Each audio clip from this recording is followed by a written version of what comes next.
തിരുവചനത്തിൽ യേശു ഒരിക്കൽ പറഞ്ഞു, ഞാൻ നിങ്ങളെ ഒരു നാളും അനാഥരായി വിടുകയില്ല. ആ വചനം വായിക്കുക മാത്രമല്ല, ജീവിതത്തിൽ പ്രാവർത്തികമാക്കിയ ഒരു കർത്താവിൻ്റെ ദാസനാണ് ഞങ്ങളോടൊപ്പം ഇന്ന് ഇവിടെയുള്ളത്. കർത്താവിൻ്റെ ദാസൻ പാസ്റ്റർ ജേക്കബ് ജോസഫ്. ഏകദേശം 400ഓളം വരുന്ന ശരണർക്ക് തൻ ശരണമായി അവർക്ക് പാർക്കുവാൻ വേണ്ടുന്ന ക്രമീകരണങ്ങളൊക്കെ ക്രമീകരിച്ച് ഗിൽഗാൽ ആശ്വാസ ഭവൻ എന്ന് പറയുന്ന ചരിത്ര പ്രസിദ്ധമായിരിക്കുന്ന കേരള ക്രൈസ്തവ കൈരളിക്ക് ഏറ്റവും അഭിമാനമായിരിക്കുന്ന ഒരു പ്രസ്ഥാനത്തിൻ്റെ സ്ഥാപകനായിരിക്കുന്ന കർത്താവിൻ്റെ ദാസൻ പാസ്റ്റർ ജേക്കബിന് ഈ K35 സ്വാഗതം. തിരുവചനത്തിലൊരു വാക്യമുണ്ട്, എളിയവനെ ആദരിക്കുന്നവൻ ഭാഗ്യവാൻ, അനർത്ഥദോഷത്തിൽ യഹോവ അവനെ വിടുവിക്കും. ആ വാക്യം പറയുന്നത് എളിയവനെ ആദരിക്കുന്നതിൽ കൂടെ ആണ് നമുക്ക് ജ്ഞാനം കിട്ടുന്നതെന്ന്. പലപ്പോഴും നമ്മളെപ്പോഴും കൂട്ടുകാരായിട്ട് സ്വീകരിക്കുന്നത് എപ്പോഴും നമ്മളെ കഴിഞ്ഞ് ഉയർന്നവരെയാണ്, അല്ലെങ്കിൽ നമ്മളോടൊപ്പമുള്ളവരെയാണ്. എന്നാൽ തിരുവചനം പഠിപ്പിക്കുന്നത് എളിയവനിൽ നിന്നാണ് നാം ജ്ഞാനം പഠിക്കണമെന്നാണ്. പാസ്റ്ററങ്ങളിൽ എങ്ങനെയാണത് മനസ്സിലായിരിക്കുന്നത്? ശരിക്കും ഈ അനാഥത്വം അനുഭവിക്കുന്നവരെ, അല്ലെങ്കിൽ മുറിവേറ്റവരെ, അല്ലെങ്കിൽ തകർന്നവരെ കാണുന്നതും അവർക്ക് ആശ്വാസം പകരുന്നതും എൻ്റെ ജീവിതത്തിലെ ഏറ്റവും വലിയ സന്തോഷമുള്ള കാര്യമാണ്. കാരണം അവരുടെ ജീവിതത്തിൽ എപ്പോഴും ഒരു അനാഥത്വം ഇങ്ങനെ നിഴലിടുന്നത് നമുക്ക് കാണാൻ സാധിക്കും.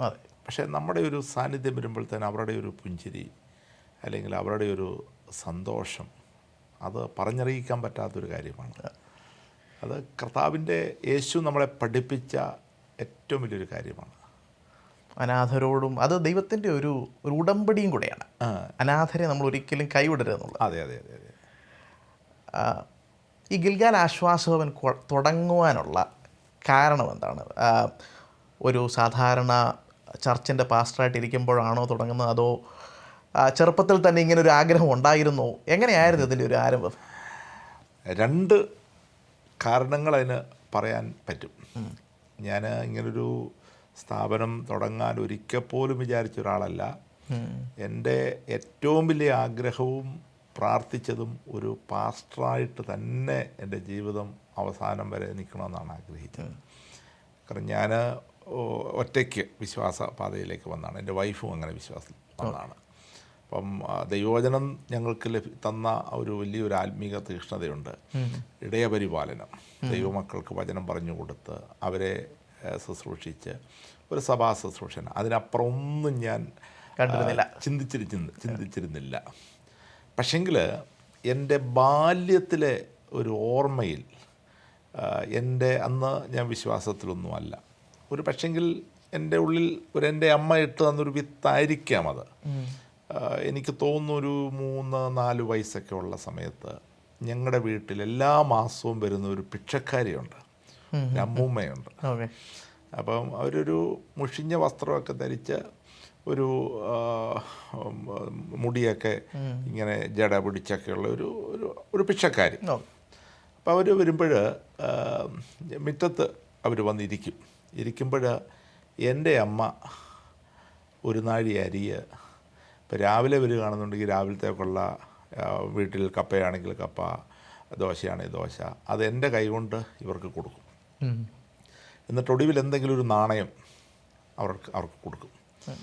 അപ്പം എന്നിട്ട് അവരെ കൊണ്ട് എൻ്റെ തലയെ കൈവയ്പ്പിക്കും. ഇതെൻ്റെ ഒരു ഓർമ്മയിൽ കിടപ്പുണ്ട്. ചെറുപ്പം മുതൽ എൻ്റെ ആ സ്കൂളിലൊന്നും പോയിട്ടില്ല, അതിന് മുമ്പുള്ള ഓർമ്മയാണ്.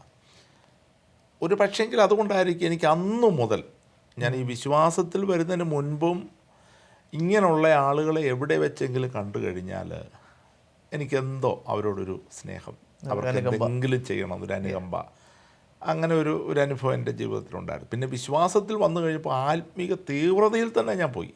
എന്ന് പറഞ്ഞാൽ പ്രാർത്ഥന, ഉപവാസം, സുവിശേഷ പ്രവർത്തനം, അങ്ങനെ ഒരു തീക്ഷ്ണതയിൽ തന്നെ പോകുന്നൊരു സമയമായിരുന്നു. അങ്ങനെ ഞാൻ സഭയുടെ ശുശ്രൂഷ ഏറ്റെടുത്ത് ചെയ്തു വരുമ്പോഴാണ് എൻ്റെ ചിന്താഗതികളെ തന്നെ മറിക്കുന്ന നിലയിൽ ഒരു അമ്മയുടെ കണ്ണുനീര് ഞാൻ കാണേണ്ടതായിട്ട് വന്നു. അതെവിടെ വെച്ചായിരുന്നു ആ അത് സംഭവം? മെഴുവേലി വെച്ചാണ്. എന്നെ ഒരുപാട് ചിന്തിപ്പിക്കുകയും അവരുടെ അവസ്ഥ അല്ലെ അവരുടെ ആ ലൈഫിലെ അനുഭവങ്ങൾ ഞങ്ങളോട് തുറന്നു പറഞ്ഞത് ഞങ്ങളെ രണ്ടുപേരെയും വല്ലാതെ ചിന്തിപ്പിക്കുവാനിടയായി തീർന്നു. അത് ഞാൻ ഫുള്ളങ്ങ് പറയാം. കാരണം സഭാ ശുശ്രൂഷ ചെല്ലുമ്പോൾ നമ്മൾ ആദ്യം വീടുകൾ സന്ദർശിക്കും, എല്ലാവരെയും പരിചയപ്പെടും. അപ്പോൾ ഈ അമ്മാമ്മ ഒരു കാര്യം പറഞ്ഞു, പാസ്റ്റർ ഞാൻ താമസിക്കുന്നിടത്ത് വരുമ്പോൾ കുറച്ച് സമയം ചിലവഴിക്കണമെന്ന് പറഞ്ഞു. അതുകൊണ്ട് ഞങ്ങളെല്ലായിടത്തും പോയതിന് ശേഷമാണ് ലാസ്റ്റ് അവിടെ ചെല്ലുന്നത്. തന്നെയല്ല, ഈ അമ്മാമ്മ ഞങ്ങളോട് ഇത് സംസാരിക്കുമ്പോൾ അവർ സാരിയൊക്കെ കൊടുത്തൊരു കണ്ടു കഴിഞ്ഞാൽ നമുക്കറിയാം ഒരു പാവപ്പെട്ട വീട്ടിലെ അല്ല കാഴ്ചപ്പാടിൽ. കുഴപ്പങ്ങളൊന്നുമില്ല, പുറമേ നോക്കിയാൽ അമ്മാമയ്ക്ക് കുഴപ്പങ്ങളൊന്നുമില്ല, അത്യാവശ്യം വിദ്യാഭ്യാസമുള്ളൊരു അമ്മാമയാണ്. പക്ഷേ ഞങ്ങൾ ആ വീട്ടിൽ ചെല്ലുമ്പോൾ ആദ്യം ഒരു വീട് പണിയുന്നത് കണ്ടു, അതിൻ്റെ പുറകിൽ ഇടിഞ്ഞു വീഴാറായ ഒരു വീട് കണ്ടു. ഞങ്ങളോർത്ത് ആ വീടായിരിക്കും ഈ അമ്മാമ്മയുടെ വീടെന്ന് വിചാരിച്ചു. അപ്പോൾ അവളോട് ചെല്ലുമ്പോഴത്തേനും ഒരു 10-90 വയസ്സുള്ളൊരു അമ്മച്ചിയാണ് ആദ്യത്തെ മുറി ഞങ്ങൾ കാണുന്നത്. അപ്പോൾ അമ്മച്ചി ആ ഓണറാണ്, ആ വീടിൻ്റെ ഓണറാണ്, ഈ ചെറിയ വീടിൻ്റെ ആ ചെറിയ ഷെഡിൻ്റെ. അപ്പോൾ ആ അമ്മച്ചിയുടെ മകൻ ഒരു വലിയ വീട് താഴെ പണിയുകയാണ്. അപ്പോൾ ഇത് ഇടിച്ചു കളയുന്നതിന് മുൻപ് ഈ പാവ അമ്മാമ്മയും കൂടെ ആ വീട്ടിൽ ഔദാര്യമായിട്ട് താമസിപ്പിച്ചിരിക്കുക. വാടകയൊന്നും വാങ്ങാതെ ഈ അമ്മച്ചിയുടെ കൂടെ തൊട്ടപ്പുറത്തെ മുറിയിൽ ഈ അമ്മച്ചി താമസിക്കുകയാണ്, ഒരു കൊച്ചു മുറിക്കകത്ത്. ഞങ്ങൾ ഓർത്ത് ഈ അമ്മാമ്മയുടെ മുറിയാണെന്ന്. അന്നേരം ആ അമ്മ പറയുന്നത്, ഞാൻ ഈ അമ്മച്ചിയുടെ ഔദാര്യം കൊണ്ട് ഞാനിവിടെ താമസിക്കുകയാണ്, ഇതെൻ്റെ വീടല്ല. എന്നിട്ട് ഈ അമ്മാമ്മ ഞാൻ കുറേ കാര്യങ്ങൾ ഞങ്ങളോട് പറഞ്ഞു. ഞങ്ങളെ ഇരിക്കാനായിട്ട് തുരുമ്പ് പിടിച്ച 2 ചെയർ, തുരുമ്പ് പിടിച്ച 2. ഇത് ഏത് വർഷമാണ്? 94 ചെയറിട്ട് തന്നു, ഞങ്ങളെ അതിലിരുത്തി. എന്നിട്ട് ഇവരുടെ ജീവിതത്തിൻ്റെ ചുരുൾ കഴിച്ചു. അവർ ഒരു കാലത്ത് ഈസ്റ്റ് ആഫ്രിക്കയിലായിരുന്നു, ഉന്നത നിലയിൽ ജീവിച്ചൊരു കുടുംബമായിരുന്നു. ഈസ്റ്റ് ആഫ്രിക്കയിൽ ഒരു വലിയ ഉദ്യോഗസ്ഥനായിരുന്നു ആ അമ്മാമ്മയുടെ ഭർത്താവ്. ഈ അമ്മാമ്മ അന്നത്തെ കാലത്ത് ടീച്ചറായിരുന്നു. നല്ല പ്രതാപത്തിൽ ജീവിച്ചൊരു കാലം അവർക്കുണ്ടായിരുന്നു. അവരെന്നിട്ട് പറഞ്ഞു, അവർക്ക് 2 മക്കളുണ്ടായി, മിടുക്കരായിട്ടുള്ള 2 മക്കൾ, ബുദ്ധിയുള്ള 2 കുഞ്ഞുങ്ങൾ. അപ്പോൾ അവർ പഠിച്ചു വന്ന കൂട്ടത്തിൽ പെട്ടെന്ന് അവർക്ക് ഒരു മൂത്ത മോക്കൊരു പനി വന്നു. പനി ടെസ്റ്റ് ചെയ്തപ്പോൾ അത് ലുക്കീമിയയാണ്. അപ്പം അന്നത്തെ കാലത്ത് അവർക്ക് ബോംബെ ടാറ്റ ഹോസ്പിറ്റലൊക്കെ ട്രീറ്റ്മെൻറ്റ് കൊടുക്കാനുള്ള സൗകര്യം ഉണ്ടായിരുന്നു. ഒരുപാട് ട്രീറ്റ്മെൻറ്റുകൾ ചെയ്തു. ലാസ്റ്റ് വന്നപ്പോൾ ഈ അമ്മയുടെ മടിയിൽ കിടന്ന് മരിക്കുകയാണ്, മരണത്തിന് കീഴടങ്ങി. പിറ്റേ വർഷം 2ാമത്തെ മകളും അതുപോലെ തന്നെ ഇതേ രോഗം പിടിപെട്ട് ആ അമ്മയുടെ മടിയിൽ കിടന്ന് മരിക്കുകയാണ്. അപ്പോൾ ഇത് പറയുമ്പോൾ ഈ കുഞ്ഞുങ്ങളുടെ ഫോട്ടോയൊക്കെ ഞങ്ങളെ കാണിക്കുന്നുണ്ട്. ഇപ്പോഴും അവരുടെ ആ തുരുമ്പ് പിടിച്ച ഒരു അലമാരിക്കകത്ത് ഇത് വെച്ചിട്ടുണ്ട് ഫോട്ടോ. അതെല്ലാം ഓരോന്നോരോന്ന് ഞങ്ങളെ കാണിച്ചു, ചുരുളടിച്ചു. അത് കഴിഞ്ഞ് ഭർത്താവിൻ്റെ ഫോട്ടോ കണ്ടു, ഒരു ജെൻറ്റിൽമാൻ. അദ്ദേഹം 2 വർഷം കഴിഞ്ഞപ്പോൾ ഹാർട്ട് അറ്റാക്കായിട്ട് ലോകത്തോട് ഇവിടെ പറഞ്ഞു, പാസ്റ്റർ, എൻ്റെ ജീവിതത്തിൽ എന്നെ മാത്രം അവശേഷിപ്പിച്ച് എൻ്റെ കുഞ്ഞുങ്ങൾ, എൻ്റെ ഭർത്താവ് കടന്നുപോയി. എനിക്ക് ബുദ്ധി പറഞ്ഞു തരാൻ ആരുമില്ലായിരുന്നു. അവർ നാട്ടിൽ വന്നപ്പം അവർക്ക് 5-8 ഏക്കർ സ്ഥലമുണ്ടായിരുന്നു. അപ്പം യൗവനത്തിൽ തന്നെ വിധവയായി പോയല്ലോ. അപ്പം ഈ ഒരു മാനസികാവസ്ഥയിലായതുകൊണ്ട്, എടി എന്തിനാ നിനക്ക് നീ സ്ഥലവും വീടും ഒക്കെ, ഇതങ്ങ് നീ അങ്ങ് വിൽക്കാൻ പറയും. അങ്ങനെ ഞാനതങ്ങ് വിറ്റു. ആ പൈസ അല്ല എനിക്ക് നഷ്ടപ്പെട്ടു. എൻ്റെ കൈകളിലൊന്നുമില്ലാതായി. പക്ഷേ ഞാൻ പിന്നെ ജീവിച്ചു. അങ്ങനെ ഇരുന്നപ്പം എല്ലാവരും കൂടെ പറഞ്ഞു, നീ ഒറ്റയ്ക്ക് എങ്ങനെ ജീവിക്കുന്നത്? ഒരു കല്യാണാലോചന വന്നു, ഒരാശ്രയം വേണമല്ലോ. ഒരു 2ാം വിവാഹം നടന്നു. നിർഭാഗ്യവശാൽ ആ മനുഷ്യൻ ഈ ലോകത്തോട് ഇവിടെ പറഞ്ഞു. 4 മരണം ചെറുപ്രായത്തിൽ. ഒടുവിൽ അവർ ഒത്തിരി വിഷമിച്ചു. എന്നാൽ സ്വന്തം നാട്ടിൽ വന്ന് സഹോദരങ്ങളുടെ കൂടെ താമസിക്കാമെന്ന് വിചാരിച്ചു വന്നപ്പം അവർ കൈക്കൊണ്ടില്ല. അങ്ങനെ ശരിക്കും പറഞ്ഞാൽ അപ്പോഴത്തേന് പ്രായമായി. അങ്ങനെ പെരുവഴിയിൽ ആയ ഒരു അമ്മയാണ് ഞങ്ങളോട് ഈ അനുഭവം പറയുന്നത്. ഇന്ന് എനിക്ക് വാടകയ്ക്ക് താമസിക്കാനുള്ള നിർവാഹമില്ല, സാമ്പത്തികമില്ല. അതുകൊണ്ട് ഞാനിവിടെ ഔദാര്യത്തിൽ താമസിക്കുകയാണ്. പാസ്റ്റ് ഇവിടെ വന്നപ്പം മുതൽ എൻ്റെ മനസ്സ് പറയുന്നു, ഈ പാസ്റ്റ് എനിക്കൊരാശ്വാസമാകും. അതുകൊണ്ട് പാസ്റ്റ് എന്നെ ഏതെങ്കിലും ഒരു അഗതി മന്ദിരത്തിൽ എന്നെ പാർപ്പിക്കണം. എനിക്ക് പോകാൻ ഒരിടമില്ല. ആത്മഹത്യ ചെയ്യുവാൻ എനിക്ക് പേടിയല്ല, ഞാൻ ആത്മഹത്യ ചെയ്തേനെ. ഒരു മരണത്തിന് വേണ്ടി ഞാൻ ആഗ്രഹിക്കുക. മരണം സംഭവിക്കാതെ നമുക്ക് മരിക്കാൻ പറ്റുമോ? അതുകൊണ്ട് ഞാനങ്ങ് ജീവിക്കുകയാണ്. അപ്പോൾ ഈ സംഭവങ്ങളൊക്കെ നടക്കുമ്പം ഈ സഭയിലുള്ള ആളുകൾക്ക് അറിയത്തില്ലായിരുന്നു ഈ അമ്മച്ചിയുടെ അവസ്ഥ? ഇവർ ആ ചർച്ചിലെ വിശ്വാസിയായിട്ട് ചേർന്നു വന്നതേ ഉള്ളൂ. പക്ഷെങ്കിൽ സഭക്കാർക്കോ അല്ലെങ്കിൽ അങ്ങനെയുള്ള ഒരു ഉത്തരവാദിത്വമോ അല്ലെങ്കിൽ അങ്ങനൊരു ചർച്ചിലൊരു വിശ്വാസി വന്നു, അത്രയും. അല്ലാതെ ഇവരുടെ സംരക്ഷണമോ അല്ലെങ്കിൽ ഇവരുടെ കാര്യത്തെക്കുറിച്ചൊന്നും അങ്ങനൊരു ആർക്കും ചിന്ത വന്നില്ല. പക്ഷേ ഇവരോട് പലരോടും പറഞ്ഞു കാണും. അവരെനിക്ക് തോന്നുന്നു, കാരണം അവരത് എന്നോട് ഒരു വാക്യം പറഞ്ഞു. കാരണം എന്നോടിത് പറഞ്ഞു. ഞാൻ അന്വേഷിച്ചപ്പം ഈ പ്രത്യേകിച്ച് പെന്തക്കോസ്തുകാരുടെ ഇടയിൽ ഒറ്റ ഒരു സ്ഥാപനം പോലും ഇല്ല. നമുക്ക് അങ്ങനെ ഒരു 94 ഞാൻ ഇവരുടെ ആവശ്യത്തിന് വേണ്ടി ഞാൻ ആദ്യമായിട്ട് എന്നാൽ ഇവരെ എവിടെയെങ്കിലും ആക്കാമെന്ന് വിചാരിച്ചുകൊണ്ട് അന്വേഷിക്കുന്നത്. അപ്പോഴാണ് അറിയുന്നത് നമ്മുടെ സൊസൈറ്റിയിൽ ഒറ്റ ഒരു സ്ഥാപനം പോലും ഇവർക്ക് വേണ്ടിയില്ല. ഞാൻ ഓർത്തുണ്ടെന്നാണ് വിചാരിച്ചത്. അപ്പം ഒരു സഭായോഗം കഴിഞ്ഞിട്ട് എല്ലാവരും പോയി. ഈ അമ്മാമ്മ വെളിയിൽ കരഞ്ഞുകൊണ്ട് നിൽക്കുകയാണ്. അപ്പം ഞാൻ പറഞ്ഞു, അമ്മാമ്മ എന്തോ പറ്റി? അപ്പം അമ്മാമ്മ വിചാരിച്ചത് ഈ പലരോടും ഇത് പറഞ്ഞിട്ടുണ്ട്, അതുപോലെ എന്നോട് പറഞ്ഞു, ഞാനിതങ്ങ് മറന്നുപോയി എന്ന് വിചാരിച്ചു.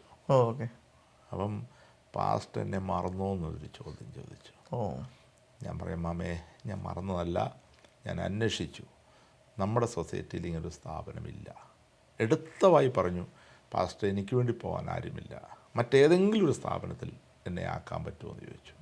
ഞാൻ പിറ്റേ ദിവസം തന്നെ കുമ്പനാട് ധർമ്മഗിരി മന്ദിരം, പഴയ ഒരു സ്ഥാപനമാണ്, അപ്പോൾ അവിടെ ചെന്ന് ഞാൻ ഇങ്ങനെ ഒരു അമ്മയുണ്ട്, സ്ഥലം ഉണ്ടോ എന്ന് ചോദിച്ചപ്പോൾ അവർ പറഞ്ഞു, ഇവിടെ സ്ഥലമില്ല എന്ന് പറഞ്ഞു. സ്വാഭാവികമായിട്ട് പറഞ്ഞാൽ, കാരണം എനിക്ക് പിടിപാടില്ല, എനിക്ക് പരിചയമില്ല, ഞാനൊരു പാസ്റ്ററൊക്കെ അല്ലേ, അപ്പം കാലം കൂടല്ലേ, അത് അവരുടെ കുറ്റമല്ല ഒരു പക്ഷെങ്കിൽ. ഇന്ന് ഞാൻ അത് മനസ്സിലാക്കി. അവിടുന്ന് ഞാൻ നേരെ റാന്നിയിൽ കർമ്മേൽ അഗതി മന്ദിരം എന്നൊരു സ്ഥാപനമുണ്ട്, അവിടെ ചെന്നു. ഇതെല്ലാം മർത്തോമക്കാർ സ്ഥാപനങ്ങളാണ്. അപ്പോൾ അവിടെ ചെന്ന് അവിടുത്തെ അച്ഛനോട് ഞാൻ പറഞ്ഞു, ഇങ്ങനെ ഒരു അനുഭവം ഉള്ള ഒരു അമ്മയാണ്, എനിക്കവരെ സംരക്ഷിക്കാൻ പറ്റുന്നില്ല, അവിടെ അവർക്കൊരു സംരക്ഷണം നൽകാമോ എന്ന് ചോദിച്ചു. അച്ഛൻ എന്നോട് പറഞ്ഞു, ഇവിടെ സ്ഥലമില്ല എന്ന് പറഞ്ഞു. അപ്പം ഞാൻ അച്ഛനോട്, അച്ഛൻ അങ്ങനെ പറഞ്ഞാൽ ഒക്കത്തില്ല, കാരണം എനിക്ക് ഈ അമ്മയെ എവിടെയെങ്കിലും ഒന്ന് ആക്കണം, ഞങ്ങളുടെ ഇടയിൽ അങ്ങനെ ഒരു സ്ഥാപനമില്ല. ശരിക്കും പറഞ്ഞാൽ എന്നെ ഒത്തിരി വേദനിപ്പിച്ചു. കാരണം ഞാൻ ശുശ്രൂഷിക്കുന്ന സഭയിൽ ആരാധിക്കുന്ന ഒരു അംഗമായിരിക്കുന്ന ഒരമ്മയുടെ ആവശ്യത്തിന് വേണ്ടി ഞാനിങ്ങനെ കയറി ഇറങ്ങേണ്ട ഒരു അവസ്ഥ എൻ്റെ ജീവിതത്തിൽ വന്നപ്പോൾ എന്നെ വല്ലാതെ അത് വേദനിപ്പിച്ചു. എനിക്കങ്ങോട്ടൊരു എന്നെ ഞാൻ തിരിഞ്ഞ് ചിന്തിച്ചു, ഞാൻ ഇങ്ങനെ ചെയ്യുന്നത് ശരിയല്ലല്ലോ. നമ്മൾ ദൈവവചനം പ്രസംഗിക്കുന്നുണ്ട്, അല്ലെങ്കിൽ ശുശ്രൂഷ ചെയ്യുന്നുണ്ട്, സംരക്ഷണം കൂടെ നമ്മൾ ചെയ്യേണ്ടവരാണല്ലോ. ഇപ്പോഴും എനിക്ക് തോന്നുന്നു കുറവാണ് അങ്ങനെയുള്ള. ഇപ്പോൾ ഈ അടുത്ത സമയത്ത് 1-2 സ്ഥാപനങ്ങളൊക്കെ അവിടെ ഉണ്ടായിട്ടുണ്ട്. പക്ഷേ എന്നെ സംബന്ധിച്ചിടത്തോളം ഇതെന്നെ എൻ്റെ ചിന്തകളെ മാറ്റിമറിച്ചു. എനിക്ക് ഭയങ്കര ഭാരം തോന്നി. കർത്താവ്, എന്തുകൊണ്ടാണ് അങ്ങനൊരു എന്തുകൊണ്ട് നമ്മുടെ സൊസൈറ്റി അത് ചെയ്യുന്നില്ല? എന്നെ വല്ലാതെ അത് വേദനിപ്പിച്ചു. ശരിക്കും പറഞ്ഞാൽ ഞാൻ ഈ ഒരു കാര്യത്തിനുവേണ്ടി മാത്രം ബൈബിളിൽ നിന്ന് പല ഭാഗങ്ങളും വായിച്ചു. അപ്പോൾ എനിക്ക് മനസ്സിലായി, ബൈബിളിൽ വളരെ വ്യക്തമായിട്ട് പറയുന്നുണ്ട്, പഴയ നിയമത്തിലും പുതിയ നിയമത്തിലും അനാഥരെ, വിധവകളെ, പരദേശിയെ നമ്മൾ സംരക്ഷിക്കണമെന്നും അതാണ് ഏറ്റവും പ്രധാനപ്പെട്ട ഭക്തി എന്നും, ഈ ഭക്തി എന്ന് പറയുന്നത് ഈ പ്രവർത്തനങ്ങളിൽ കൂടിയും കൂടെ ഉള്ളതാണെന്നും, വിശ്വാസം എന്ന് പറയുന്നത് അത് വിശ്വാസം മാത്രമല്ലല്ലോ, അതെ, പ്രവർത്തികൾ വെളിപ്പെടുത്തണമെന്നും. അപ്പോൾ എൻ്റെ ചിന്താഗതികളൊക്കെ ഒത്തിരി മാറി.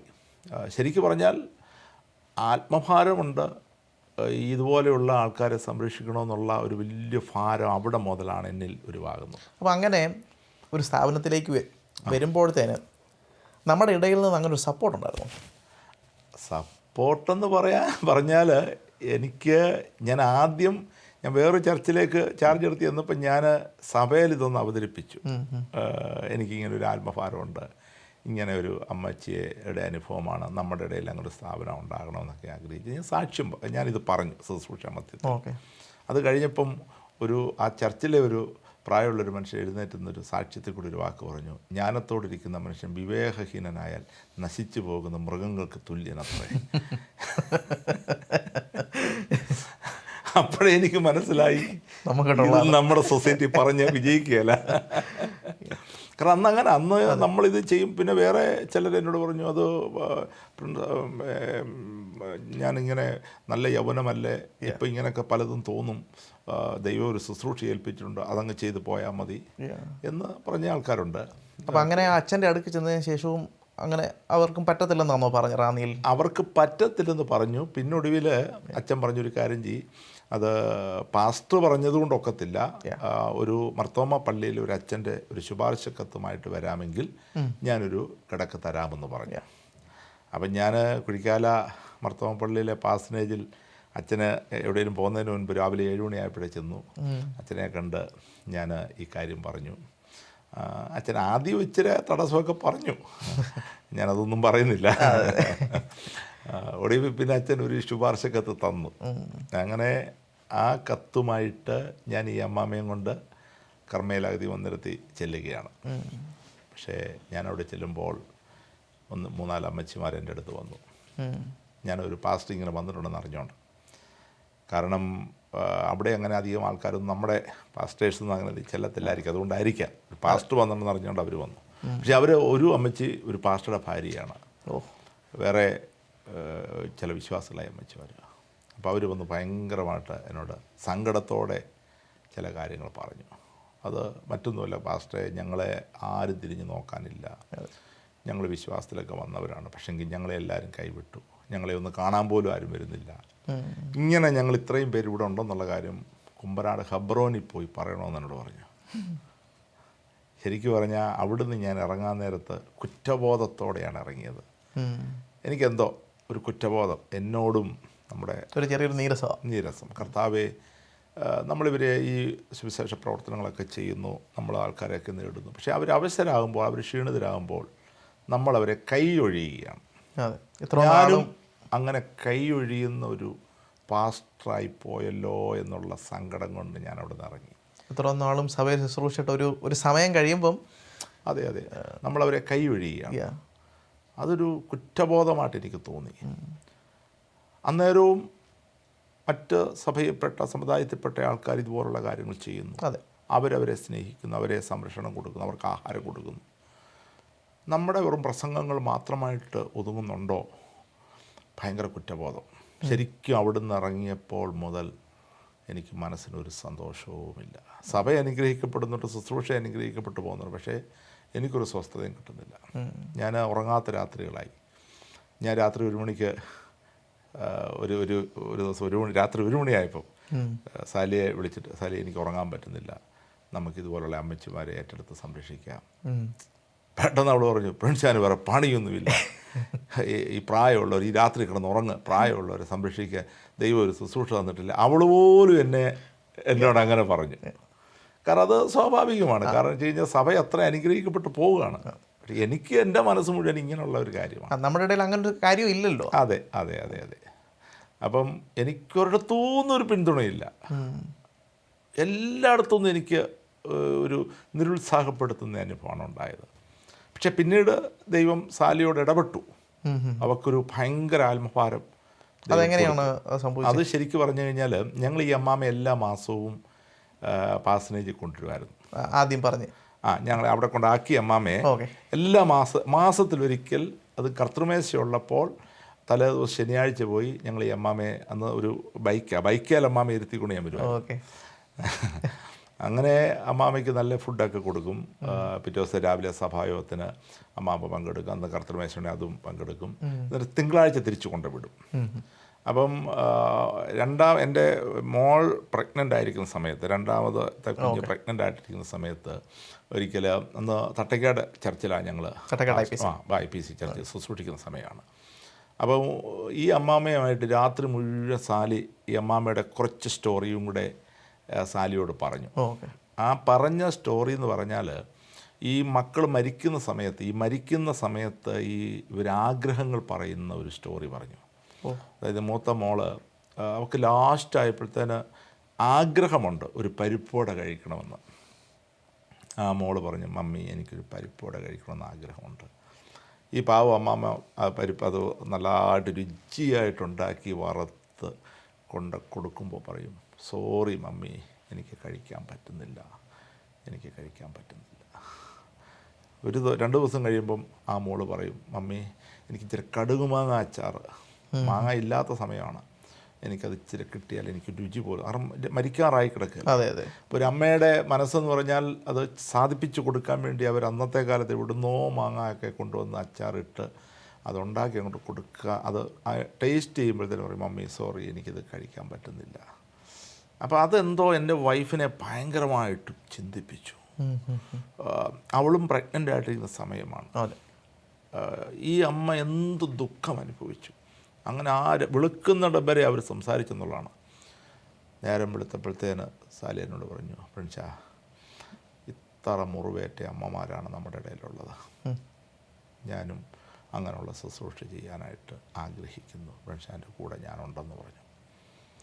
മുറിവേറ്റവരെ കൈത്താങ്ങിക്കൊണ്ട് അതെല്ലാവർക്കും ഉള്ള ആ നിയോഗം കിട്ടാറില്ല. പലപ്പോഴും എല്ലാവർക്കും അത് മനസ്സിലാകാറില്ല. ചിലപ്പോൾ മനസ്സിലായിട്ടുണ്ടായിരിക്കാം, ചിലപ്പോൾ അത് കാണാത്ത രീതിയിൽ പോകായിരിക്കും. പക്ഷേ ഈ അശരണരെ ചേർത്ത് പിടിക്കുന്നതാണ് എപ്പോഴും ദൈവത്തിനിഷ്ടം. അപ്പം ഇങ്ങനെ ഈ സ്ഥാപനം ഏത് വർഷമാണ് തുടങ്ങുന്നത്? ശരിക്കും പറഞ്ഞാൽ സാലിയുടെ ആ ഒരു ഡെഡിക്കേഷൻ വന്നപ്പോൾ പിന്നെ ഇടം വലം നോക്കിയില്ല. അതുവരെ ഒരു 2-3 വർഷം തുടങ്ങാൻ പറ്റാതിരിക്കുകയായിരുന്നു. കാരണം എനിക്ക് എത്ര ആത്മഭാരമുണ്ടെങ്കിലും ഞാൻ ഒറ്റയ്ക്ക് ഇറങ്ങി ചെയ്യേണ്ട ഒരു പ്രവർത്തനമല്ലല്ലോ. ഫാമിലിയുടെ സപ്പോർട്ട് വളരെ ആവശ്യമാണ്. അതിനുള്ള മറ്റുള്ള റിസോഴ്സും വരണമല്ലോ. പക്ഷേ ആ റിസോഴ്സിനെ കുറിച്ച് ചിന്തിക്കുന്നേ ഇല്ല. ഞാനൊരു പൊട്ടനാണ് എന്ന് പറഞ്ഞാൽ പൊട്ടനെ പോലെ ആയി.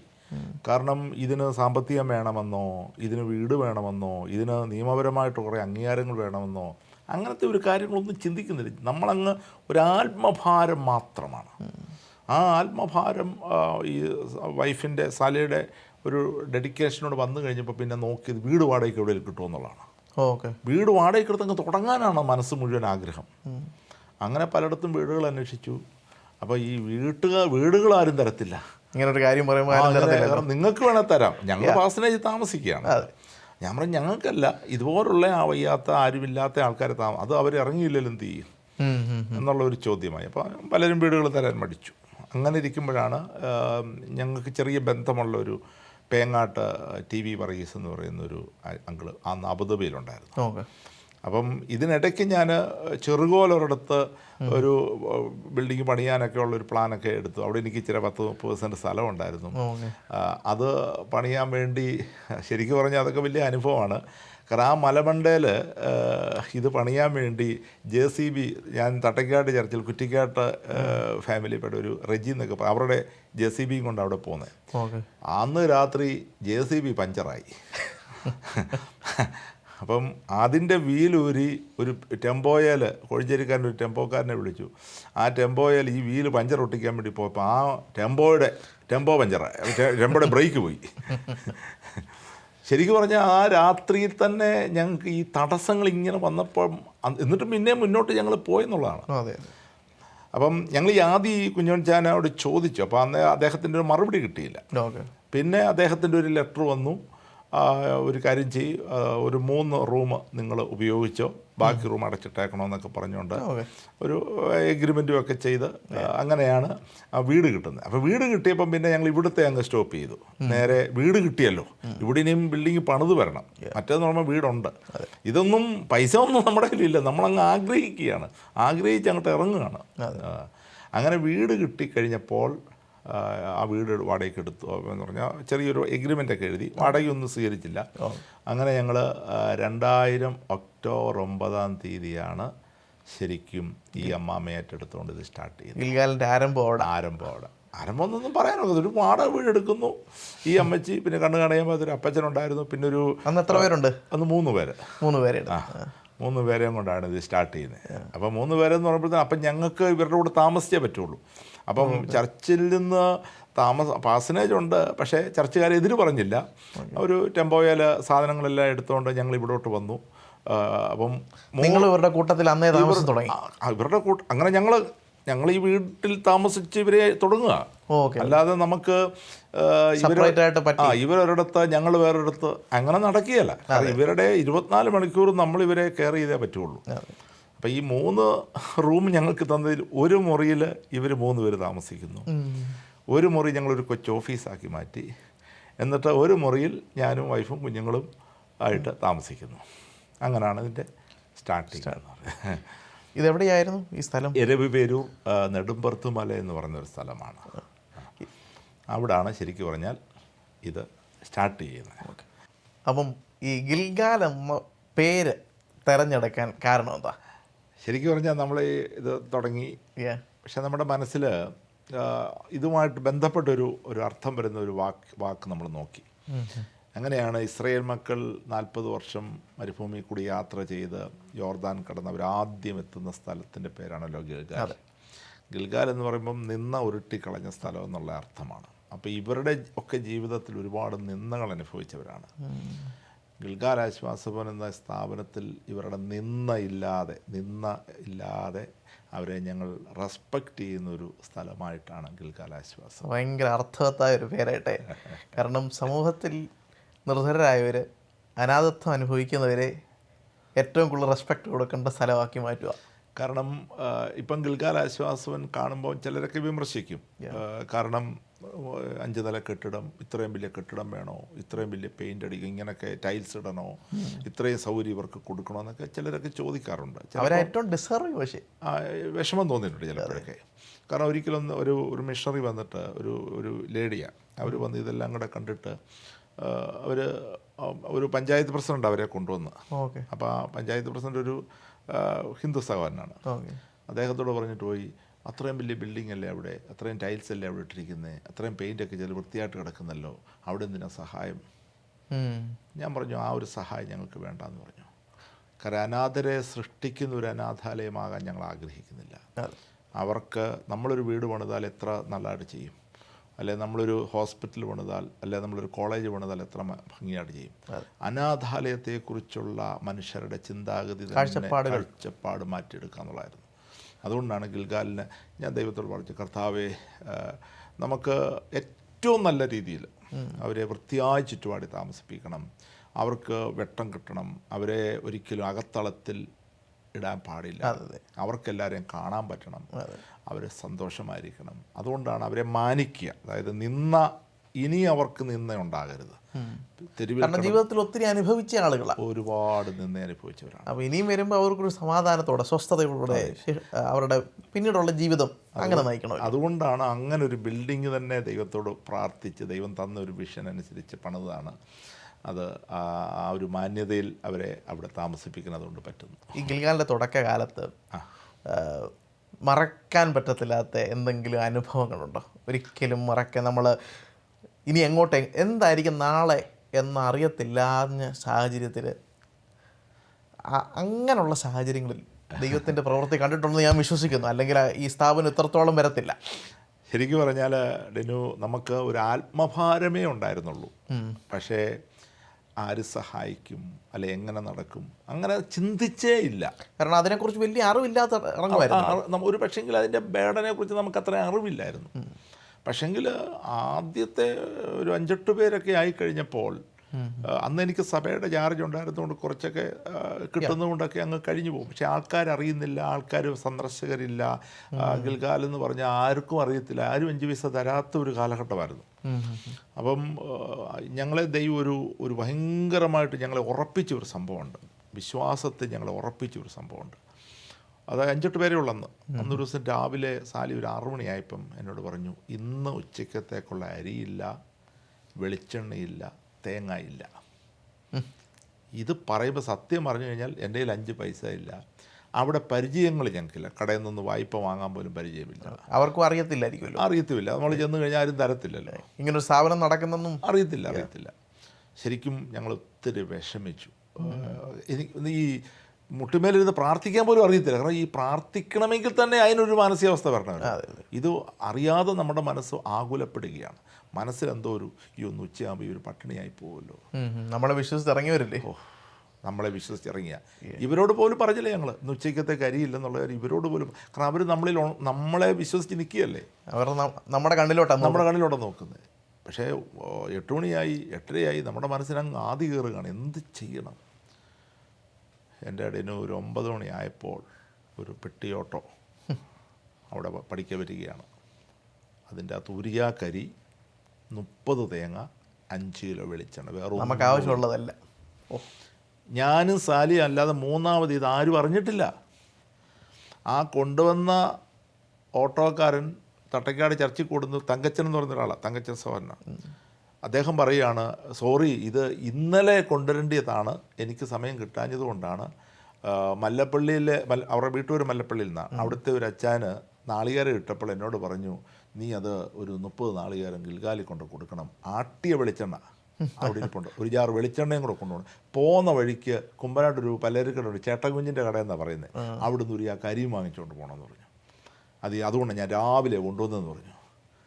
എൻ്റെ രനു, ജീവിതത്തിൽ അന്ന് ഞങ്ങൾക്ക് മനസ്സിലായി കർത്താവ് ഞങ്ങളോട് കൂടെയുണ്ട്.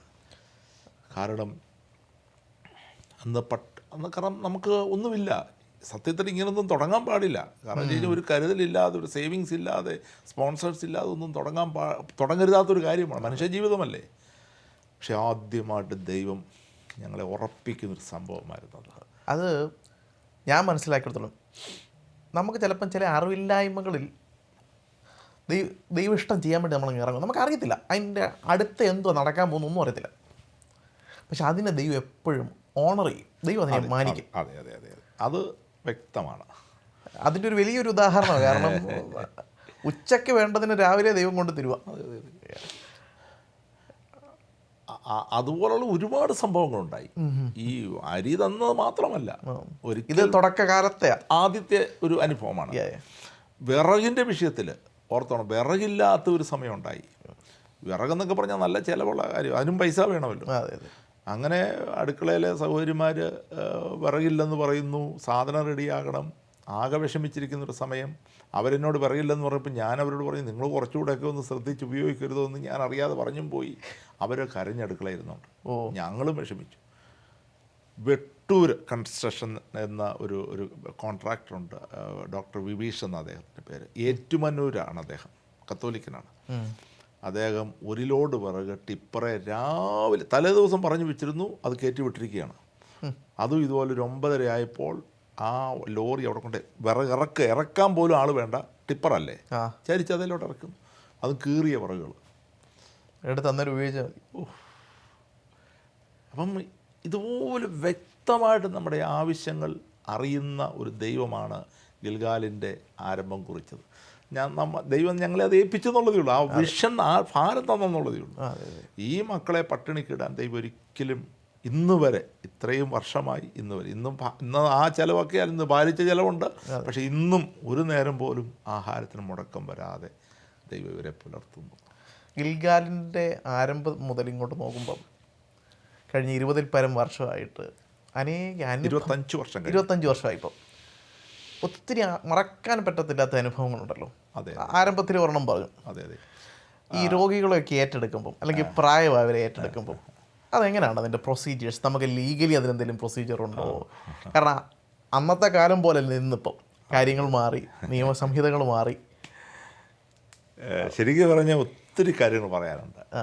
അതിൽ ഞങ്ങളവിടെ ഇത് തുടങ്ങുന്ന സമയത്ത് ഈ യൂണിയൻകാർ ഒരു ലോഡ് വിറക്, ഒരു ലോഡ് കരികല്ല് വന്ന ഉടനെ അവർ പുറകെങ്ങി വരും. അവർ പറയുന്ന പൈസ കൊടുക്കണം, അവരെൻ്റെ വണ്ടി തടയുക, അവർ ഒത്തിരി പ്രശ്നങ്ങളുണ്ടായിരുന്നു. അവിടെ ഒരു ബിൽഡിംഗ് പണിയാൻ നേരത്ത് അവർ കല്ലെടുത്തെറിഞ്ഞ് പണിക്കാർ ഓടിച്ചു വിടുക. അങ്ങനെയൊക്കെ ഒരുപാട് പ്രശ്നങ്ങൾ അവിടെ ഞങ്ങൾ അഭിമുഖീകരിക്കേണ്ടി വന്നു. ഒരിക്കൽ ഈ തലയോട്ടിയിൽ 6 ഹോളുള്ള ഒരു ക്യാൻസർ വന്നൊരു മനുഷ്യനെ ഞാൻ ഏറ്റെടുത്തത്. അദ്ദേഹത്തെ എല്ലാ ദിവസവും ഞാൻ കുളിപ്പിച്ചുകൊണ്ടിരുന്നു. വ്രണം നിറഞ്ഞൊരു മനുഷ്യൻ, ഞാൻ ഓർക്കുന്നുണ്ട്, ഒരു വീഡിയോ ഒക്കെ അന്ന് ഇറങ്ങി. അതെ അതെ അതെ. അപ്പം ഞാൻ അവിടെയുള്ള ഒരാളിനെ വിളിച്ചു. ഇദ്ദേഹത്തെ കുളിപ്പിക്കുന്ന സമയത്താണ് ഇദ്ദേഹം വരുന്നത്. ഞാൻ പറഞ്ഞു, സഹോദരൻ ഇതൊന്നും നോക്കാൻ പറഞ്ഞു. അയാളൊന്നും നോക്കിയതേ ഉള്ളൂ, പൊറോട്ടിങ്ങി പോകുന്നു. വല്ലാണ്ടായിപ്പോയി. ഞാൻ പറയും നിങ്ങളെപ്പോലൊരു തൊഴിലാളി ആയിരുന്നു ഇദ്ദേഹം. പക്ഷേ ഇദ്ദേഹത്തിന് ഓർക്കാപ്പുറത്ത് ക്യാൻസർ വന്നു, ഭാര്യ ഉപേക്ഷിച്ചു, സഹോദരങ്ങൾ ഉപേക്ഷിച്ചു. പുള്ളിയെ ഞങ്ങൾ ഏറ്റെടുത്ത് ഇവിടെ സംരക്ഷിക്കുകയാണ്. ഇങ്ങനെയുള്ളവരെ സംരക്ഷിക്കുന്ന ഒരു സ്ഥാപനമാണിത്. അതാണ് ഞങ്ങൾ ഉദ്ദേശിക്കുന്നത്. അദ്ദേഹം ഒരു വാക്ക് പറഞ്ഞു, പാസ്റ്റർ ഇനി ഒരുത്തർ ഇവിടെ പ്രശ്നം ഉണ്ടാക്കാൻ വരത്തില്ല. അവർക്കറിയത്തില്ലായിരുന്നു അപ്പോൾ. ഞാൻ ഗ്യാരണ്ടി. പിന്നെ ഇന്ന് വരെ ഒരു യൂണിയൻകാരും ഒരു പ്രശ്നം ഉണ്ടാക്കാൻ വന്നിട്ടില്ല. അതൊരു വിഷയം. പിന്നെ ഞങ്ങൾ ഓൾഡ് ഏജ് ആയിട്ടുള്ള ആൾക്കാരെ ഏറ്റെടുത്തുകൊണ്ട് ഇത് തുടങ്ങുന്നത്. എന്നാൽ 2001 ഒരു തിരുവല്ല ടൗണിൽ ഒരു അമ്മയും മകളും, ഒരു മകൾ കടുത്ത മാനസിക രോഗിയായിട്ട് കിടക്കുന്നു. അമ്മ ഇങ്ങനെ ഞങ്ങളെ വേറൊരാൾ മുഖേന ഞങ്ങളെ കാണണമെന്ന് പറഞ്ഞു. ഞങ്ങളവിടെ ചെന്ന് കണ്ടത് ഞങ്ങളുടെ ജീവിതത്തിൽ മറ്റൊരു വലിയൊരു വഴിത്തിരിവിന് കാരണമായി. അവർ വാടക വീട്ടിലാണ് താമസിക്കുന്നത്. ഈ സീതാശിമാട്ടി എന്നൊക്കെ പറയുന്ന ആ ഒരു ഫാമിലി പെട്ടാണ്. അപ്പോൾ ഇവർക്കെന്തോ ഒരു വെളിച്ചമുണ്ടായി, ഇവർ ഒരു ആത്മീയതയിലൊക്കെ വന്നു. പക്ഷേങ്കിൽ മകൾക്ക് മാനസിക രോഗമായിരുന്നു. അപ്പോൾ ഈ മകളെ എന്ത് ചെയ്യണമെന്ന് അവർക്കറിയത്തില്ല. ഇവർ കെട്ടിയിട്ടു. കെട്ടിയിട്ട് കഴിഞ്ഞ് പിന്നെ അത് അഴിക്കാൻ പറ്റിയിട്ടില്ല. അപ്പം 3.5 വർഷമായിട്ട് ഒരു മുറിക്കകത്ത്, ഒരു ഇരുട്ട് മുറിക്കകത്ത് അവളെ കെട്ടിയിട്ടിരിക്കുകയാണ്. എത്ര വയസ്സുണ്ടായിരുന്നു ഈ കുട്ടിക്ക്? ഒരു 38 വയസ്സുണ്ട്. ഓക്കെ. അപ്പോൾ ഈ അമ്മ ആഹാരം പോലും ഇങ്ങനെ എറിഞ്ഞു കൊടുക്കണം. അടുത്ത് ചെല്ലാൻ ഒക്കത്തില്ല. അടുത്ത് ചെന്ന് കഴിഞ്ഞാൽ ഇവൾ ഉപദ്രവിക്കും. അങ്ങനെ വയലൻ്റായിട്ട് നിൽക്കുകയാണ്. അപ്പോൾ ഈ അമ്മയ്ക്ക് എന്ത് ചെയ്യണമെന്നറിയത്തില്ല. അപ്പം ഞങ്ങളെ ഇങ്ങനെ സമീപിച്ചു. ഞങ്ങൾ ചെന്നു. ഞങ്ങളെ വെളിയിൽ കൂടിയാണ് കാണിച്ചത്. ജനൽ തുറന്നു. ഞാനും വൈഫും കൂടെ കാണുന്നത് ഒരു ഭീകര രൂപിയാണ്. ഒരു മനുഷ്യ സ്ത്രീയാണെന്ന് നമുക്ക് പറയാൻ പറ്റത്തില്ല. പല്ല് വെളിച്ച്, ദേഹത്ത് വസ്ത്രമില്ല, അരയിലൊരു കെട്ടുണ്ട്. ആ കെട്ട് ജനലയിൽ ഇങ്ങനെ കയറ് കെട്ടിയിട്ടിരിക്കുകയാണ്. എന്തൊക്കെയോ പുലുമ്പുന്നുണ്ട്. ഭാഷ നമുക്ക് മനസ്സിലാകത്തില്ല. 3.5 വർഷമായിട്ട് അങ്ങനെ ഉണ്ട്. മലമൂത്ര വിസർജനം എല്ലാം അവിടെ ഉണ്ട്. അത് വലിയ ഷോക്ക്. ഞങ്ങൾ ഒന്നേ കണ്ട് പുറകോട്ടേക്ക് പോകുന്നു. പേടിച്ചു പോയി. ഇത് തിരുവല്ലയില്ല. പക്ഷേ കണ്ടുപോയില്ലേ. അതെ. പോരുന്ന വഴിക്ക് എൻ്റെ മനസ്സിൽ അങ്ങ് ആ അവസ്ഥയിൽ നിന്ന് അവളെ മോചിപ്പിക്കണം. ഞങ്ങൾ കണ്ടതേ ഉള്ളൂ, പക്ഷെ മോചിപ്പിക്കണമെന്നുള്ള ചിന്ത നമ്മുടെ മനസ്സിൽ വന്നു. സാലിക്ക് ഭയങ്കര മനസ്സുണ്ട്, പക്ഷേ അവൾക്ക് പേടിയാണ്. അപ്പോൾ അവളെന്നോട് പറഞ്ഞു, മനുഷ്യ അവളെ ഏറ്റെടുത്ത് അവളെന്നെ കൊല്ലും. കാരണം അത്രയ്ക്ക് പ്രശ്നമാണ്. പക്ഷേ ഞങ്ങൾ വീട്ടിൽ വന്ന് ദൈവസന്നിധിയിൽ പ്രാർത്ഥിച്ചു. ദൈവാത്മാവ് സാലിയോടൊരു ദൈവം ഇടപെടുകയാണ്. ഇരുട്ടിലിരുന്ന ജനം വലിയൊരു വെളിച്ചം കണ്ടു.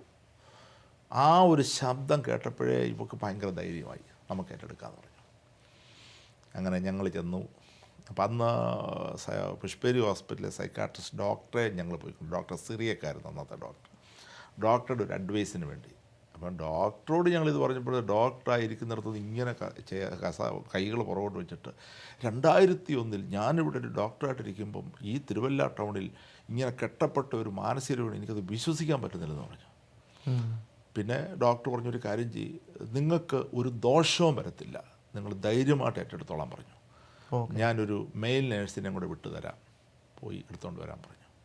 അങ്ങനെ ഞങ്ങൾ മെയിൽ നേഴ്സിനെ വണ്ടിയെ കയറ്റി, എന്നൊരു ഒമനി വാനായിരുന്നു, അതേ കയറ്റി ഞങ്ങൾ നേരെ അവിടെ ചെന്നു. അവിടെ ചെന്ന് അപ്പം ഞങ്ങളുടെ കൂടെ വിട്ട മെയിൽ നേഴ്സ് എന്ന് പറഞ്ഞാൽ നല്ല ഒരു 6.5 അടി ഹൈറ്റുണ്ട്, നല്ല ആരോഗ്യമുള്ള ഒരാളിനെ തന്നെയാണ് ഡോക്ടർ വിട്ടത്. ഈ മെയിൽ നേഴ്സ് കൂളായിട്ട് മുറി ചെന്നു, സാരമില്ല, പുള്ളി മെഡിസിൻ ഇങ്ങനെ ഇഞ്ചെക്ട് ചെയ്യാൻ വേണ്ടി ലോഡ് ചെയ്തുകൊണ്ടിരിക്കുന്ന കൂട്ടത്തിൽ തിരിഞ്ഞു നിന്നായിരുന്നു ചെയ്തത്. ഇവൾ ഒറ്റയടി പുറത്ത് ചെവിക്കുറ്റി ഒരു അടി കൊടുത്തു. പുറകിൽ നിന്ന് അടിച്ചത്, ഒറ്റ ചാട്ടം വെളിയിലോട്ട്. അമ്മ എന്നെ കൊണ്ട് പറ്റത്തില്ലെന്ന് പറഞ്ഞു. എന്ത് ചെയ്യും, ഞങ്ങൾ ഇവിടെ ഏറ്റെടുക്കാൻ ചെന്നതല്ലേ. അതെ. ഞാൻ സാലിയോട് പറഞ്ഞിട്ട് നമ്മൾ ഏറ്റെടുക്കാൻ വന്നതാണ്, ഞാൻ ഇങ്ങനെ മുറുക്ക പിടിക്കാം, നീ ആ കയറ് മുറിക്കണം, നമുക്ക് വണ്ടിയിലോട്ട് എടുത്ത് കൊണ്ടുപോകാമെന്ന് പറഞ്ഞു.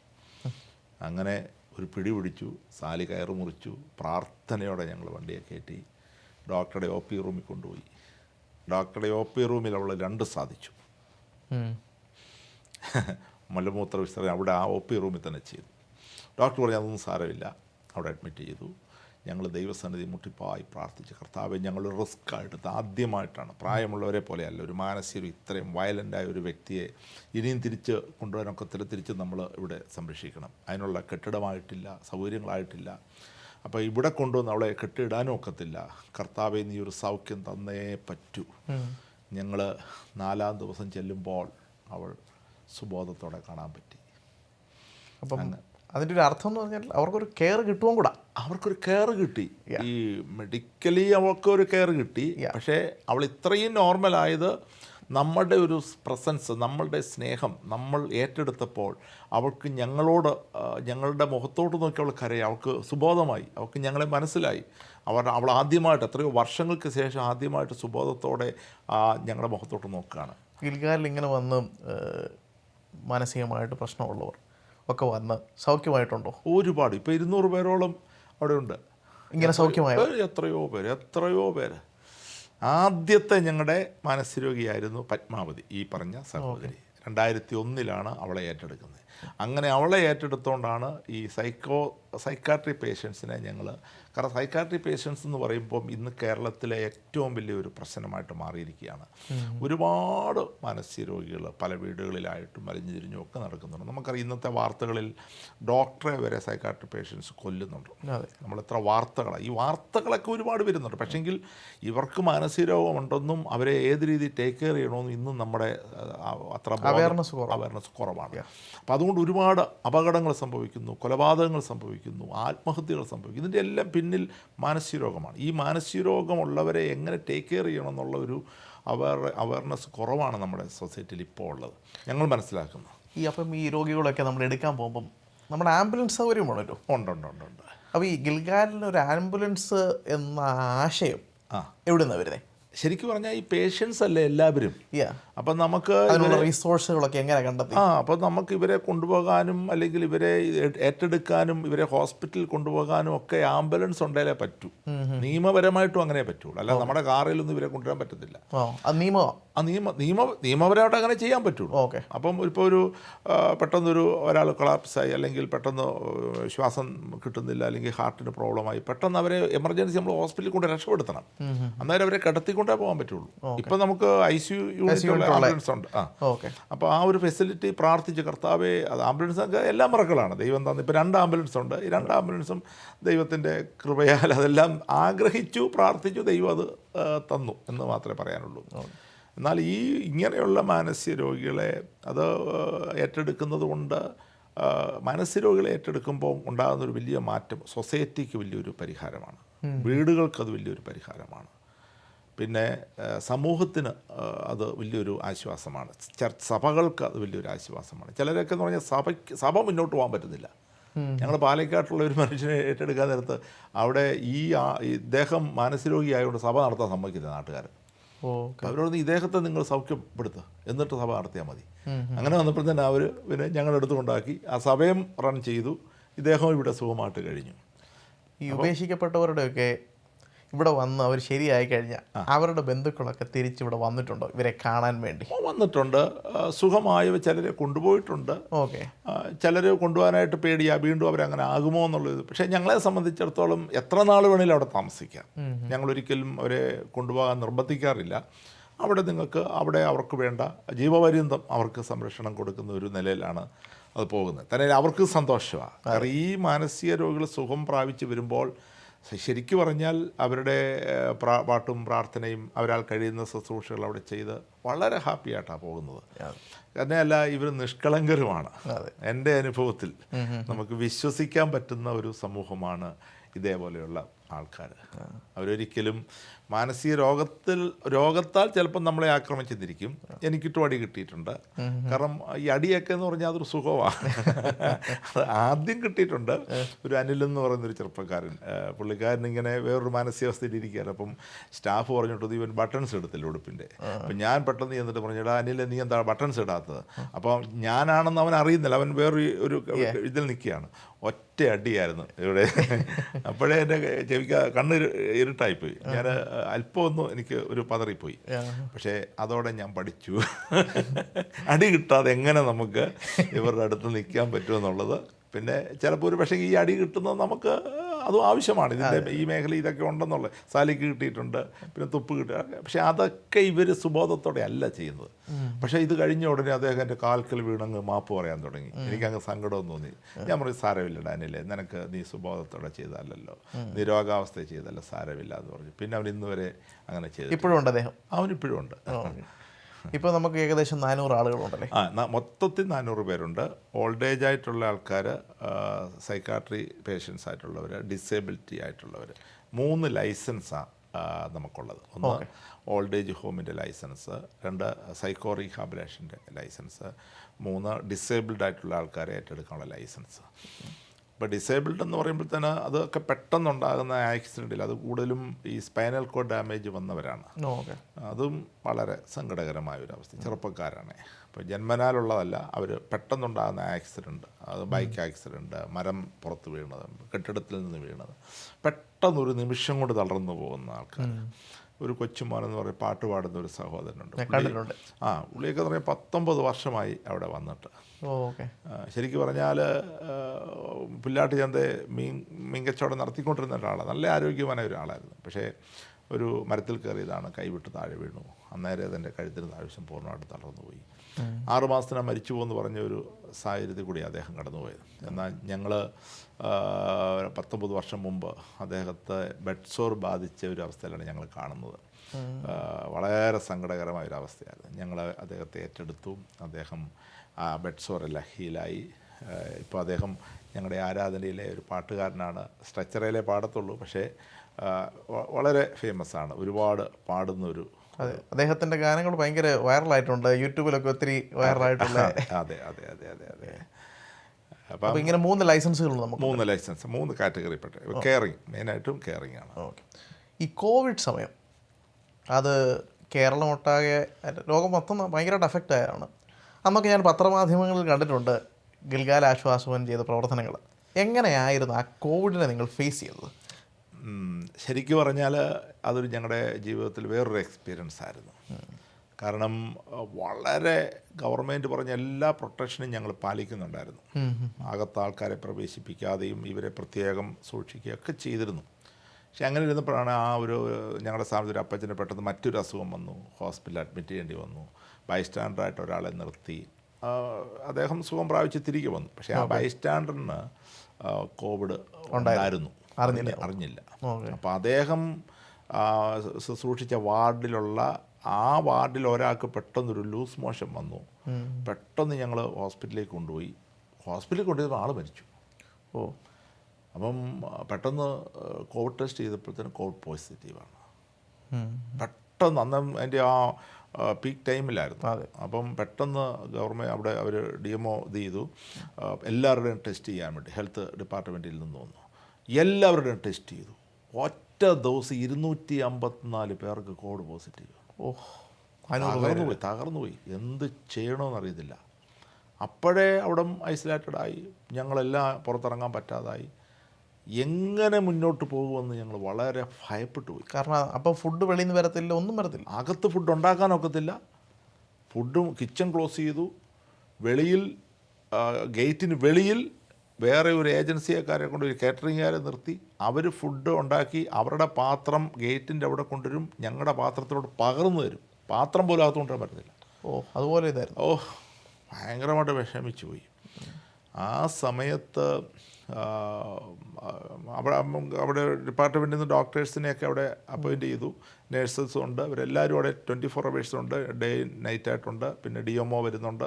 ഡിപ്പാർട്ട്മെൻറ്റ് ഭയങ്കര സപ്പോർട്ടായിരുന്നു. കളക്ടർ ഉൾപ്പെടെ ജില്ലാ പഞ്ചായത്ത് പ്രസിഡന്റ് എല്ലാവരുടെ സപ്പോർട്ടുണ്ടായിരുന്നു. ശരിക്കും പറഞ്ഞാൽ മനുഷ്യൻ്റെ സ്നേഹം ഞങ്ങൾ ജാതി മത വർഗ വർണ്ണ വ്യത്യാസമില്ലാതെ മനസ്സിലാക്കി ഒരുപോലെ ചേർത്ത് നിർത്തി എന്നുള്ളതാണ് എല്ലാവരും. ആ സമയത്താണ് നമ്മൾ മനുഷ്യ സ്നേഹം ശരിക്കും നമ്മുടെ സ്ഥാപനത്തെ അവർ വളരെ കരുതി. നമ്മുടെ ദൈവമക്കൾ, ലോകം മുഴുവനുള്ളവർ ആ പ്രാർത്ഥനയുടെ ഫലമായിട്ടാണ് എന്ന് ഞങ്ങൾ വിശ്വസിക്കുന്നു. അത് ഒരു 2-3-4 ദിവസം കഴിഞ്ഞപ്പോൾ ഒരു ദിവസം രാവിലെ നേഴ്സുമാർ ഞങ്ങളെ വിളിച്ച് പറയുന്നു, ഒരു 64 പേർക്ക് പൾസ് പോലും കിട്ടുന്നില്ല എന്ന്. അതാണ് ഞങ്ങളെ ഏറ്റവും ഷോക്ക് ഉണ്ടാക്കിയത്. ഞങ്ങൾ മരണം കാണുക, നമ്മൾ ഇത്രയും പേരുടെ മരണം കാണുക, മരിച്ചു പോകുമെന്ന് ഞങ്ങൾ ഓർത്തുപോയി. പെട്ടെന്ന് തന്നെ ഞങ്ങൾ എമർജൻസി അകത്ത് കയറി ദൈവത്തോട് ശക്തമായിട്ട് പ്രാർത്ഥിച്ചു. പെട്ടെന്ന് തന്നെ ഇവർക്ക് ORS നമ്മൾ തന്നെ കൊടുത്തു. ബോട്ടിലിൻ്റെ അകത്ത് ഞങ്ങൾ തന്നെ കൊടുത്തു. ഒരു മണിക്കൂർ കഴിഞ്ഞപ്പോൾ അവർ ജീവൻ പ്രാപിച്ച് തിരിച്ചു വന്ന പോലെ. അത്രയും പേര് മരിക്കേണ്ടിടത്ത് അവരെല്ലാം ഒരെണ്ണം പോലും മരിച്ചില്ല. എല്ലാവരും തിരിച്ച് ദൈവം തന്നു. അങ്ങനെ ഒരു വലിയ ഒരു കൊടുങ്കാറ്റായിരുന്നു. അവിടെയും ദൈവത്തിൻ്റെ പ്രവൃത്തി കാണാൻ സാധിച്ചു. പക്ഷേ ആ കോവിഡിന് ശേഷം ദൈവം ഗിൽഗാലിനെ പിന്നെയും വളർത്തുവാനിടയായി. പിന്നെ എല്ലാവർക്കും മനസ്സിലായി ഞങ്ങൾ കൊടുത്ത കെയർ. ആ സമയത്ത് എനിക്ക് കൃഷിയുണ്ടായിരുന്നു. ഓക്കെ. ദൈവം മുന്നമേ കരുതി. കാരണം എനിക്ക് ചില കൃഷി, ഇവർക്ക് വേണ്ടി ഞാൻ ഒത്തിരി കൃഷി ചെയ്യുന്നുണ്ട്. അപ്പോൾ ഏത്തവാഴ ഒരു 10,500 ഏത്തവാഴ കൃഷി ചെയ്തായിരുന്നു. അതെല്ലാം വിളഞ്ഞ് പഴുത്ത് നിൽക്കുന്ന സമയമായിരുന്നു. വിളഞ്ഞു പഴുത്തു. അപ്പം അത് വെട്ടി വിൽക്കാൻ പറ്റുന്നില്ല, എനിക്ക് പുറത്തിറങ്ങാൻ പറ്റുന്നില്ല.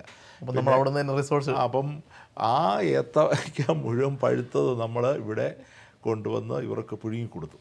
ശരിക്കും പറഞ്ഞാൽ അത് ഇവർക്ക് ഭയങ്കര ആരോഗ്യമായി. ഏത്തയ്ക്ക പഴം അവർക്ക് കൊടുത്തത് ആ സമയം ദൈവം കരുതി വെച്ചിരുന്നു. അതൊരു നല്ലൊരു അനുഭവം. ദൈവം മുൻകൂട്ടി ചില കാര്യങ്ങൾ നമ്മളെ കൊണ്ട് ചെയ്യിപ്പിക്കും. നമ്മളത് അറിയുന്ന പോലെ. അതെ. അത് ഇവർക്ക് വലിയൊരു പ്രയോജനമായി തീർന്നു. അപ്പം ഇത്രയും ആളുകളെ താമസിക്കുമ്പോഴത്തേനും ഇവരിൽ എന്തെങ്കിലും കാഷ്വാലിറ്റി സംഭവിച്ചാൽ ഇവരെ പരിചരിക്കുവാൻ വേണ്ടി നമുക്ക് സ്റ്റാഫുകളുണ്ടല്ലോ. അതെ. നമുക്ക് ഡോക്ടേഴ്സ് ഉണ്ടോ അതോ?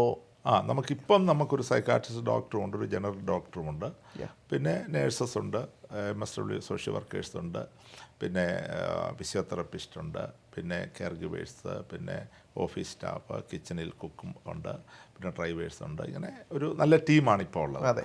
ഈ ടീമിനെ കുറിച്ച് പറയുമ്പോൾ നമ്മൾ ഏത് ഇൻസ്റ്റിറ്റ്യൂഷൻ തുടങ്ങിയാലും അതിനെല്ലാം ഒരു വിഷനുണ്ട്. അതെ. ഒരു ദർശനമുണ്ട്. അതെ. ആ ദർശനത്തോട് ഒത്തു നിൽക്കണം അവിടെ ജോലി ചെയ്യുന്നവർ. തീർച്ചയായിട്ടും. അല്ലെങ്കിൽ അത് ഓടത്തിലൊരിക്കലും താഴെ പോയി. എത്ര വലിയ ഇൻസ്റ്റിറ്റ്യൂഷൻ ആണെങ്കിലും ഏത് ചർച്ച ആണെങ്കിലും താഴെ പോകും. അപ്പോൾ നമ്മുടെ സ്റ്റാഫുകൾ എങ്ങനെയാണ് ഈ ഗിൽഗാലിലെ ആളുകളായിട്ട് അവരിടപെടുന്നതും അവരുടെ വിഷൻ എന്തുവാണ്? ശരിക്കും ഞങ്ങൾ ഒരുമിച്ചാണ്. ഞങ്ങളും അവരുടെ കൂട്ടത്തിൽ നിന്ന് അവരെ ചേർത്ത് പിടിച്ച് അവരെ മനസ്സിലാക്കി അവർക്ക് നല്ല ട്രെയിനിങ്ങും കൊടുത്ത് എപ്പോഴും ഞങ്ങളോടൊരു കാര്യം പറയും, നിങ്ങളൊന്നുകൊണ്ട് പേടിക്കണം, ഞങ്ങൾ നിങ്ങളുടെ കൂടെയുണ്ട് 24 hours. എത്ര ഒരാൾ വയലൻ്റ് ആയാലും നിങ്ങൾക്ക് പറ്റത്തില്ലെങ്കിൽ ഒന്ന് വിളിച്ചാൽ മതി, ഞങ്ങൾ ഓടിയെത്താം. അതുകൊണ്ട് ഞങ്ങൾ നിങ്ങളുടെ കൂടെയുണ്ട്. ആത്മാർത്ഥമായിട്ട് നിൽക്കുന്ന ഒരു ടീമാണ് ഇപ്പോൾ ഉള്ളത്.